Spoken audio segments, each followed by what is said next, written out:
অষ্টম বেতন কমিশনের অনুমোদন দিয়েছে নরেন্দ্র মোদী সরকার।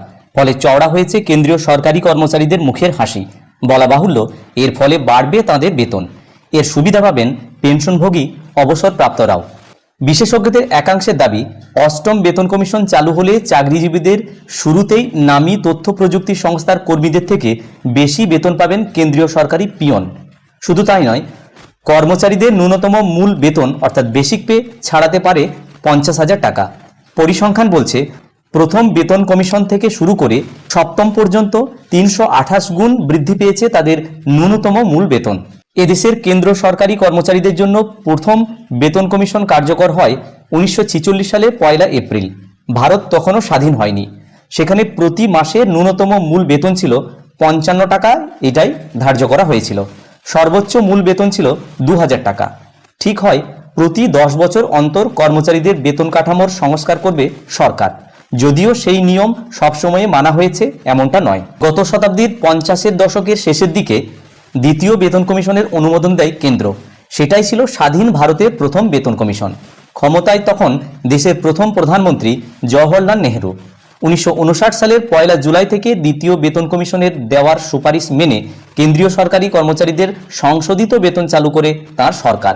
সেখানে অন্তর্ভুক্ত হয় মহার্ঘ ভাতা বা ডিএ। দ্বিতীয় কমিশনের সুপারিশ অনুযায়ী কেন্দ্রীয় কর্মচারীদের ন্যূনতম মূল বেতন 50 থেকে বেড়ে হয় 80 টাকা।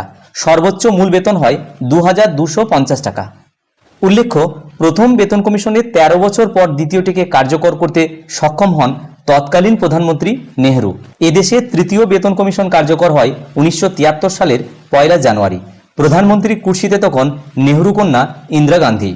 সেই সময়ে ন্যূনতম মূল বেতন আরও বেড়ে দাঁড়ায় 185 টাকা, আর 3500 টাকা করা হয় সর্বোচ্চ বেসিক পে। দ্বিতীয় এবং তৃতীয় বেতন কমিশন কার্যকর হওয়ার মধ্যের সময়সীমা ছিল 14 বছর। আরও 13 বছর পর চতুর্থ কমিশনের সুপারিশ মেনে কেন্দ্রীয় কর্মচারীদের বেতন কাঠামো সংস্কার করে সরকার। 1986 সালের 1 জানুয়ারি যা কার্যকর করেন তৎকালীন প্রধানমন্ত্রী তথা ইন্দিরা পুত্র রাজীব গান্ধী। চতুর্থ কমিশন বেতন কাঠামোর ব্যাপক সংস্কারের পাশাপাশি জোর দেয় পেনশনে।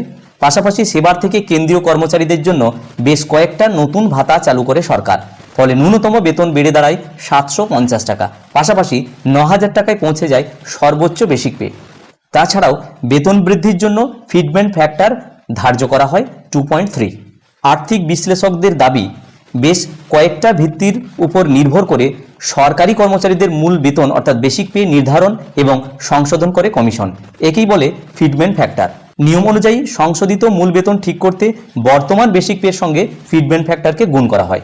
1996 সালের 1 জানুয়ারি পঞ্চম বেতন কমিশন কার্যকর করে পিভি নরসিংহ রাওয়ের সরকার। সেবার ঠিক 10 বছরের মাথায় সংশোধিত বেতনের সুবিধা পেয়েছিলেন কেন্দ্রীয় কর্মচারীরা। শুধু তাই নয়, কমিশনের সুপারিশে তাদের প্রতি মাসের ন্যূনতম মূল বেতন দাঁড়ায় 2550 টাকা, আর 26,000 টাকায় পৌঁছে যায় সর্বোচ্চ মূল বেতন। পঞ্চম কমিশন মূল বেতন বৃদ্ধির দিকে সর্বাধিক নজর দিয়েছিল। বেতন কাঠামোকে আরও আধুনিক করে তারা সংশোধন করা হয় ভাতার অর্থ। এর জেরে ফিটমেন্ট ফ্যাক্টরকে 2.54 রেখেছিলেন পঞ্চম বেতন কমিশনের কর্তা ব্যক্তিরা। মনমোহন সিং কংগ্রেস নেতৃত্বাধীন ইউপিএ সরকারের প্রধানমন্ত্রী থাকাকালীন 2006 সালের 1 জানুয়ারি ষষ্ঠ বেতন কমিশন কার্যকর করে কেন্দ্র। ফলে আগেরবারের মতো ফের এবার 10 বছরের মাথায় সংশোধিত বেতনের আর্থিক লাভ পেয়েছিলেন কর্মচারীরা। যদিও সেবার ফিটমেন্ট ফ্যাক্টরকে কম রেখেছিল কমিশন, সেটা স্থির ছিল 1.86-এ। ষষ্ঠ বেতন কমিশনের হাত ধরে এদেশে চালু হয় গ্রেড পে ব্যবস্থা। পাশাপাশি মহার্ঘ ভাতা বা ডিএকে মূল বেতনের সঙ্গে একীভূত করে সরকার। সংশোধন করা হয় পেনশন বিধি। ফলে আর্থিক দিক থেকে অনেক বেশি লাভবান হন অবসরপ্রাপ্তেরা। পাশাপাশি ন্যূনতম এবং সর্বোচ্চ মূল বেতন দাঁড়ায় যথাক্রমে 7,000 টাকা এবং 80,000 টাকা। সপ্তম বেতন কমিশনেও 10 বছরের সময়সীমা বজায় রাখে কেন্দ্র। 2016 সালের 1 জানুয়ারি তা কার্যকর করে সরকার। ততদিনে দিল্লির রাজনীতি পালাবদল ঘটে গেছে।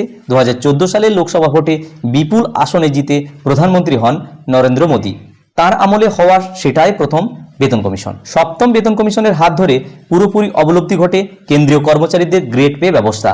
সেই জায়গায় চালু হয় 18টি স্তর বিশিষ্ট পে ম্যাট্রিক্স। সপ্তম বেতন কমিশনের ন্যূনতম বেতন হয় 18,000 টাকা। সর্বোচ্চ বেসিক পে 2.5 লক্ষ টাকা ধার্য করে সরকার।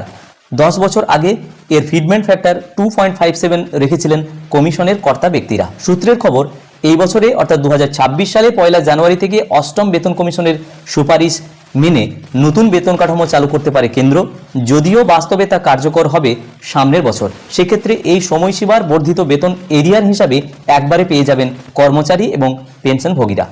প্রতিবেদনটি আনন্দবাজার.com অনলাইন পত্রিকায় পরিবেশিত হয়েছে। আমি এই ভিডিওর মাধ্যমে হুবহু শেয়ার করার চেষ্টা করলাম মাত্র।